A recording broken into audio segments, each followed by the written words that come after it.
7 साल की उम्र के अंदर दबंगों द्वारा अपना घर जलते हुए देखा है। उस घर में अपनी मां और बहन को जलते हुए देखा है। उस संघर्ष से यहां तक पहुंचने वाले और राजनीति के अंदर मात्र मैं तो कह रहा था, अब मैं आग्रह करूंगा श्रीमती सोनिया गांधी जी से कि जो हमारी राज्यसभा की सदस्य बनने के बाद में पहली बार हमारी इस वीर भूमि के अंदर पहुंची है, जोरदार तालियों के साथ सोनिया गांधी, सोनिया गांधी।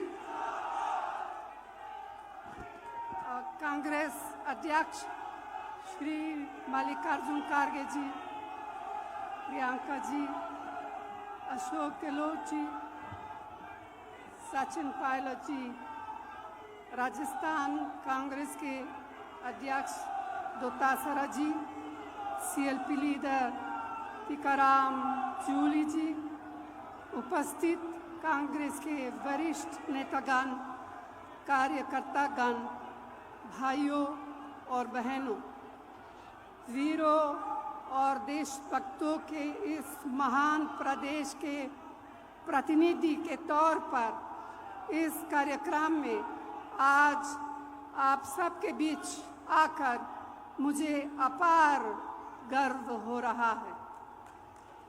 साथियों, कभी हमारे महान पूर्वजों ने अपने कठिन संघर्ष के बलबूते पराधीनता के घोर अंधेरे में देश की स्वाधीनता के सूर्य को खोजा और पाया था। इतने वर्षों बाद वह महान ज्योति कुछ मध्यम पड़ गई है। चारों ओर अन्याय का अंधकार बढ़ा है। हम सभी का संकल्प होना चाहिए कि हम इसके खिलाफ लड़ेंगे, न्याय की रोशनी हो जाएंगे।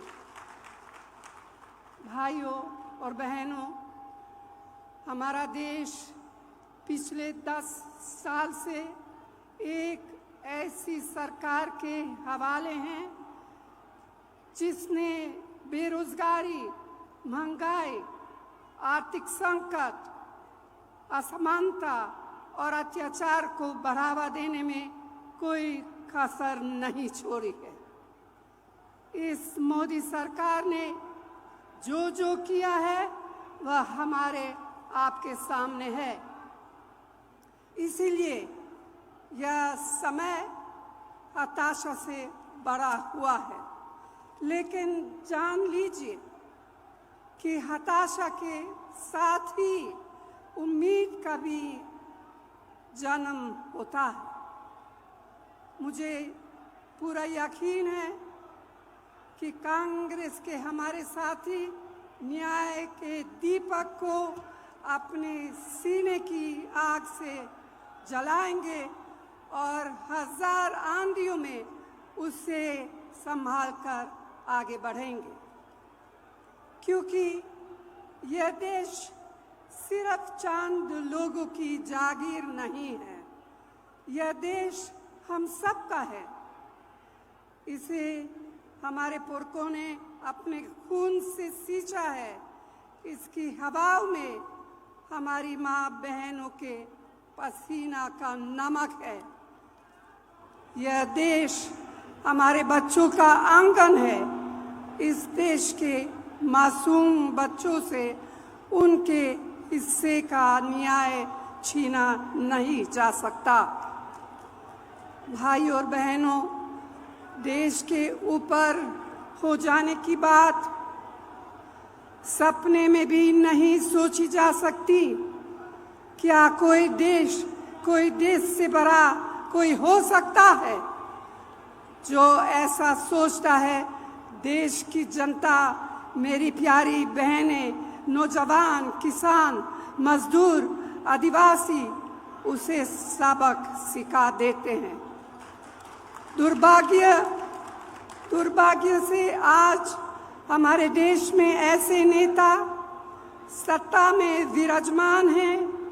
मोदी जी खुद को महान मानकर देश और लोकतंत्र की मर्यादा का चिढ़ारण कर रहे हैं।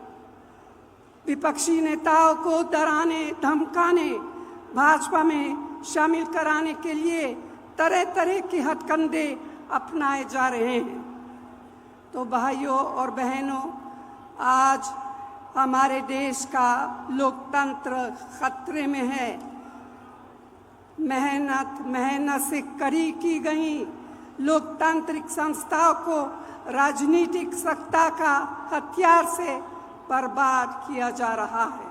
यही नहीं, हमारे संविधान को बदलने का षड्यंत्र रचा रहा है। पूरे तंत्र में भय बताया जा रहा है। यह सब क्या है? ये तो तानाशाही है और हम सब इस तानाशाही का जवाब देंगे।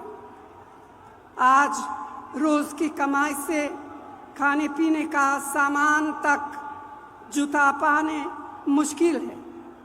मेहनतकश कामगार के परिश्रम का मोल कम होता जा रहा है। रसोई की महंगाई बार बार मेरी बहनों की अग्नि परीक्षा ले रही है। किसानों और मध्यम वर्गीय परिवारों के बच्चियां बेरोजगार हैं।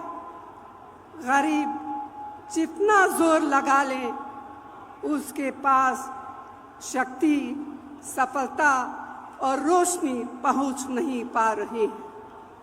साथियों, आज देश महान जनता का आपकी जागरूकता का रास्ता देख रहा है। इसीलिए भारतीय राष्ट्रीय कांग्रेस ने अपने न्याय घोषणा पत्र को 5 हिस्सों में बांटा है, जिसका लोकार्पण अभी हुआ और जिसके बारे में प्रियंका ने विस्तार से आपको बताया है। तो भाइयों और बहनों, मुझे पूरा विश्वास है कि कांग्रेस के बहादुर और मेहनती साथी अपने फर्ज निभाते हुए इसके एक एक संकल्प को, एक एक गारंटी को देश के कोने कोने तक पहुंचाने में कोई कोर कसर नहीं छोड़ेंगे। आप सबको यहाँ आने के लिए दिल से बहुत बहुत धन्यवाद। जय हिंद। धन्यवाद मैडम सोनिया गांधी जी।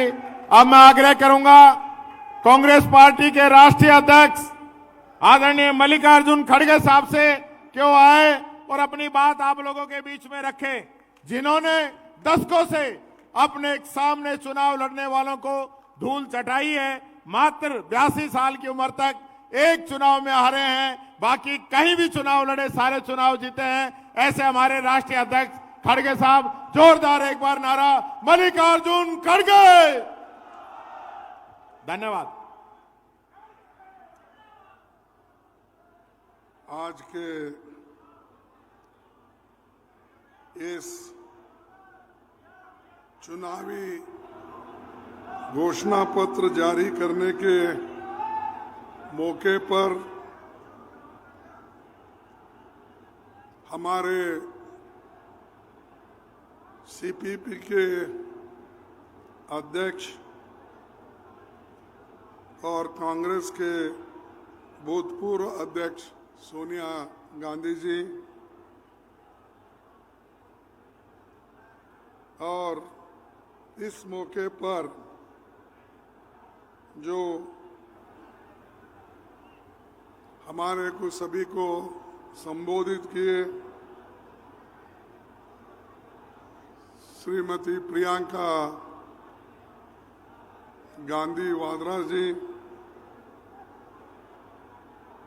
पूर्व मुख्यमंत्री अशोक गहलोत जी, पीसीसी अध्यक्ष गोविंद सिंह डोटारस जी, महासचिव पवर जितेंद्र सिंह जी, सचिन पायलट जी, सीएलपी लीडर टीकाराम जूली जी, यहाँ पधारे सभी पदाधिकारी गण और विशेष करके और हमारे बहुत से नेता इस मंच पे बैठे हैं। मैं वो सभी का नाम लेने में थोड़ी सी दिक्कत है क्योंकि समय का अभाव है और आप लोग बहुत देर से यहाँ पर बैठे हैं हम सब लोगों की बात सुनने के लिए।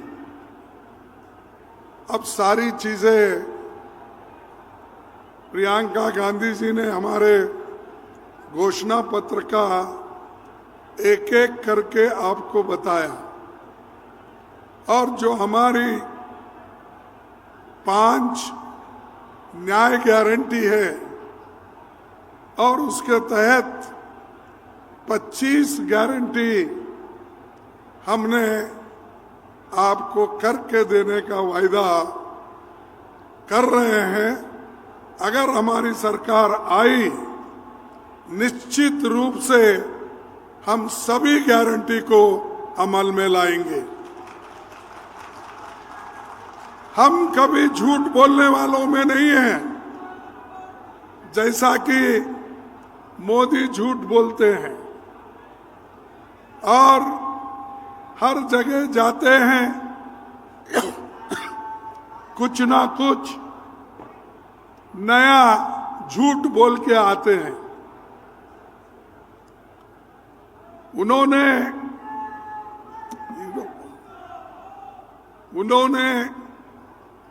कितने गारंटी हमसे पहले दिए हैं, कौन सा गारंटी उन्होंने लोगों को दिया है, लोगों तक पहुंचा है, मैं आप सबसे पूछना चाहता हूं। पहला तो बहुत बड़ा गारंटी युवाओं को दिया। कौन सी गारंटी? युवाओं को कहा मैं हर साल 2-2 करोड़ नौकरियां दूंगा। तो 5 साल में 10 साल में 20 करोड़ नौकरियां देना था। मैं पूछता हूं क्या वो 20 करोड़ नौकरियां देश के युवाओं को मिला है? अरे मोदी प्रधानमंत्री है, वो कैसा झूठ बोल सकता है? आपको नौकरी मिली है इसलिए आप झूठ बोल रहे हैं। नहीं मिला तो मोदी झूठ है क्या कांग्रेस पार्टी झूठ है? मोदी झूठ है। और दूसरी चीज, मोदी ने ये कहा बाहर के देशों में कांग्रेस पार्टी के लोग काला धन रखा है, वो काला धन लाकर मैं हर एक को 15-15 लाख दूंगा। दिया 15 लाख।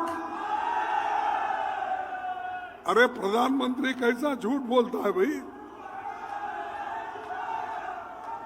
वो हमेशा यही कहते हैं हरिश्चंद्र के बाद मैं ही पैदा हुआ हूं। तो ये 15 लाख भी आपको नहीं मिले, ठीक है छोड़ दीजिए। और उन्होंने ये कहा किसानों के लिए उनकी आमदनी दुप्पट कर दूंगा। उस किसानों की आमदनी दुप्पट हो गई है। तीसरा चौथा उन्होंने कहा कि एमएसपी रेट हम बढ़ाएंगे किसानों के लिए। क्या उन्होंने किया? अब सब नहीं बोल रहे, बोले तो अब मुझे, उसीलिए मैं हमेशा यही कहता हूं, मोदी जी ये झूठों के सरदार है, झूठ बोलते हैं। और मुझे मालूम नहीं क्यों, किस वजह से वो झूठ बोलते गए। परसों मैं सुना, कल शायद उन्होंने यहां पर राजस्थान में चूरू में ना, वहां पर एक भाषण दिया। अरे यहां किसानों के मुद्दे बहुत है, किसानों परेशान हैं, हजारों लोग सुसाइड करके मर रहे हैं, उनकी बात छोड़े और यहां आकर कह रहे मैंने 371 को निकाल दिया। अरे भाई, यहां के लोगों से क्या वास्ता है? ठीक है, आप जाके कश्मीर में बोलो, जम्मू में बोलो, लेकिन यहां जो बोल रहे हैं किसान के लिए आपने क्या किया ये बताइए। क्या फर्टिलाइजर के दाम कम कर दिए? क्या डीजल का दाम कम कर दिए? क्या पेट्रोल का दाम कम कर दिए? तो ये सब नहीं करने वाले, उनको आप वोट देंगे? हाथ उठाइए, नहीं देंगे? नहीं देंगे। ठीक है, आप सबको धन्यवाद देता हूं। और राजस्थान के लिए कांग्रेस ने क्या किया? देखिए, इंदिरा गांधी नहर, ये बहुत बड़ा, इससे पूरा राजस्थान का पिक्चर बदल गया। ग्रीन रेवोल्यूशन हुआ, जो लोग बाहर जाते थे, आज इंदिरा गांधी नहर से लोग, किसान खुश हैं। क्या ये मोदी ने किया? चंबल घाटी परियोजना कांग्रेस ने किया, क्या मोदी ने किया? मेवाड़ यूनिवर्सिटी किसने बनाया? कांग्रेस ने बनाया। मेजाबाद भिलवाड़ में हमने बनाया। मोदी का एक जगह तो कोई बांध या कोई डेवलपमेंटल वर्क या कोई दिखे जैसा जनता के फायदे के लिए उन्होंने दिया है। तो ये व्यक्ति सब जगह कहता है मैंने ये किया, मैंने। आजकल सबसे चर्चे में है वो मोदी जी। अब रेलवे लाइन तो पहले ही डाले हुए थे, ब्रिटिश के जमाने से लेकर हमारे पंडित जवाहरलाल नेहरू जी और रेल मंत्री जितने भी कहीं भी रेल डालना था वो तो रेलवे हमने कर दिया था। अब मोदी क्या कर रहे हैं? उस पे एक एक ट्रेन छोड़ना, हरी झंडी बताना। अरे ये तो इंफ्रास्ट्रक्चर हमने किया, उसका क्रेडिट भी आप लेते हो और रेलवे स्टेशन पे जाके ऐसा हिलाते बैठते हैं। तो ये मोदी की देन है। बगैर काम करते हुए, बगैर काम किए क्रेडिट लेने का उनका हमेशा से ये बात है। अब एम्स जोधपुर में आया, किनके काल में आया? एम्स किसके काल में आया? आईआईटी जोधपुर, आईआईएम उदयपुर, बिसलपुर बांध, Maharana Pratap airport, HAL, BL, BHEL, ये सारे चीजें कांग्रेस के जमाने।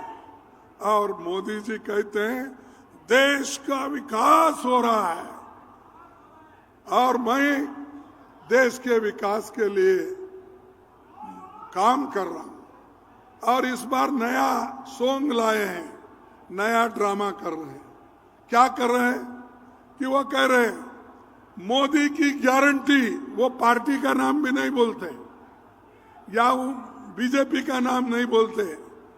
मोदी है तो मुमकिन है, मोदी है तो एक गारंटी है। मोदी की क्या गारंटी है भाई? मैंने जो गिना था वही गारंटी, नहीं देने का गारंटी, ये मोदी की गारंटी। और ये हर जगह कह रहे हैं मेरी गारंटी। अरे ये गारंटी तो हमारा शब्द है, मोदी ने चुरा लिया। चुरा लेके आज मेरी गारंटी मोदी गारंटी बोल रहे। अरे हमने तो हिमाचल में गारंटी दी और प्रियंका जी यहाँ है, उन्होंने खूब मेहनत किया और वहां की सरकार हमारी आई। वो जो गारंटी हमने वहां दिया था उसको हमने लागू किया। कर्नाटक में हमने 6 गारंटी दी थी, हम उसको लागू किया। तेलंगाना में हम गारंटी दी थी, वो 6 गारंटी हमने लागू किया। तुम्हारी कौन सी गारंटी है भाई? झूठ बोलने के अलावा कोई गारंटी ही नहीं है। उसके बाद मैं ये कहूंगा कि मोदी जी हमेशा लोगों को भ्रमित करते हैं, दिशा भूल करते हैं। आपने इस देश के लिए कुछ भी नहीं किया, फिर भी हर जगह बोलते फिरते हैं कांग्रेस वाले कुछ नहीं किए, 70 साल में कुछ नहीं। अरे भाई हम तो 55 साल थे, 55 साल में क्या किए उसका हिसाब दे रहे हैं। और जयपुर में क्या किए, राजस्थान में क्या किए, इसका हिसाब हम दे रहे हैं। तुम दो ना तुम्हारा हिसाब, तुम क्या किए वो बोलो।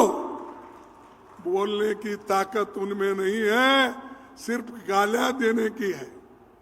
बात उठी तो कांग्रेस को गालियां देना, बात करे तो गांधी फैमिली को गालियां देना। अरे ऐसी गालियां दे के तुम कितने दिन बच जाओगे? एक दिन ऐसा भी आएगा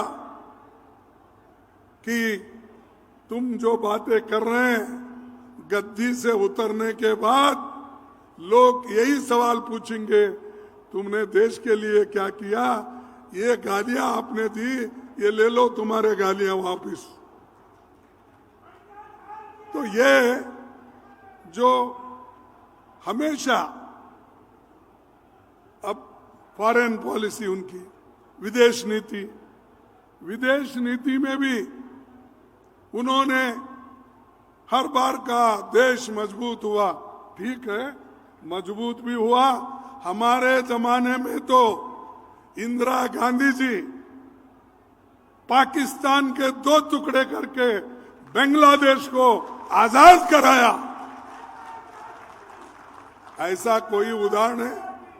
अरे यहां चाइना वाले आके आहिस्ता आहिस्ता कब्जा कर रहे हैं, घर बन रहे हैं, विलेज के नाम बदल रहे हैं, टाउन के नाम बदल रहे हैं, और उसके बारे में आप जिक्र नहीं करते।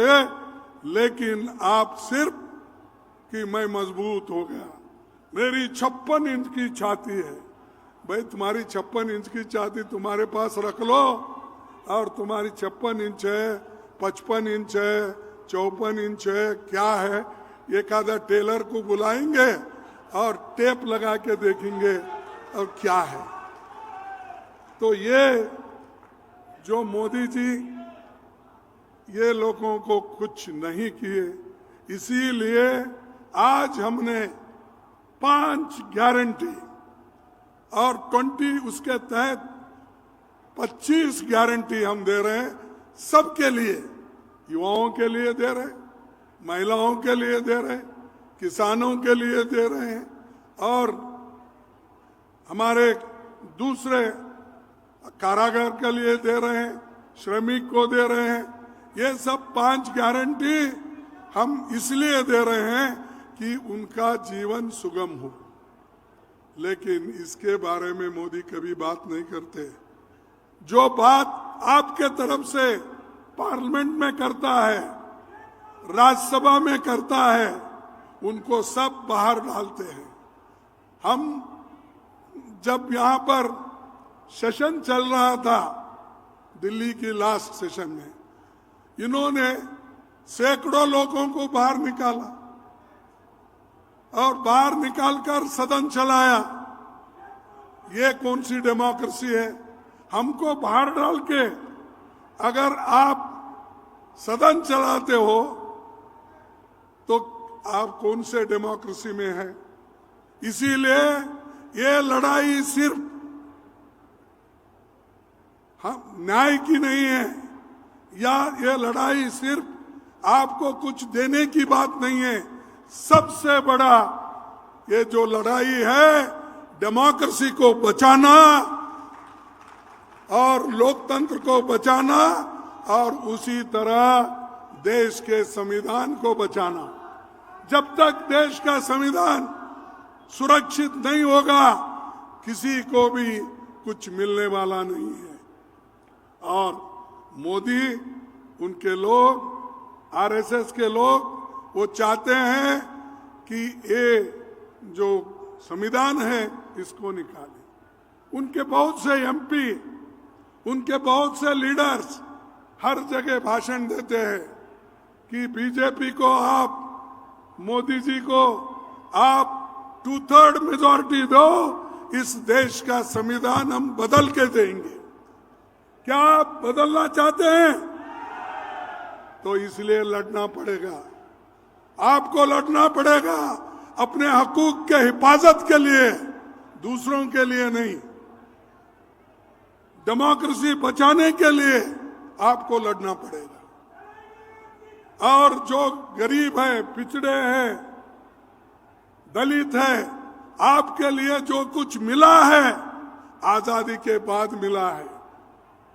जवाहरलाल नेहरू जी के नेतृत्व में डॉक्टर बाबा साहब अम्बेडकर ने जो ड्राफ्टिंग कमेटी के चेयरमैन होकर जो कुछ इस मुल्क के गरीबों के लिए दिया है, किसानों के लिए दिया है, युवाओं के लिए दिया है, महिलाओं के लिए जो दिया है, उसको बचाना है। ये लड़ाई है, ये मेन मुद्दा है। इस लड़ाई को आप कामयाब कीजिए, आपके साथ हम हैं।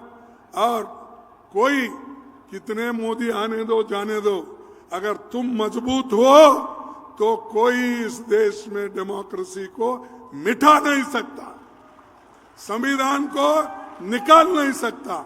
इस आपकी ताकत की जरूरत है, आपकी सपोर्ट की जरूरत है। इसीलिए मैं आपसे निवेदन करता हूं कि आपका सपोर्ट आने वाले 2024 में दो।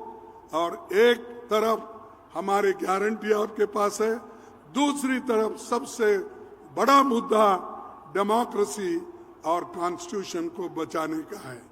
इतना कहते हुए मैं अपने 4 शब्दों को समाप्त करता हूं। जय हिंद, जय कांग्रेस।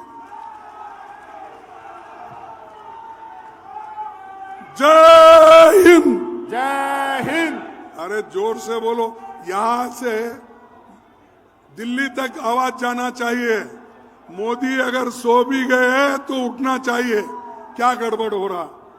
जय हिंद, जय हिंद, जय कांग्रेस, जय कांग्रेस, जय कांग्रेस।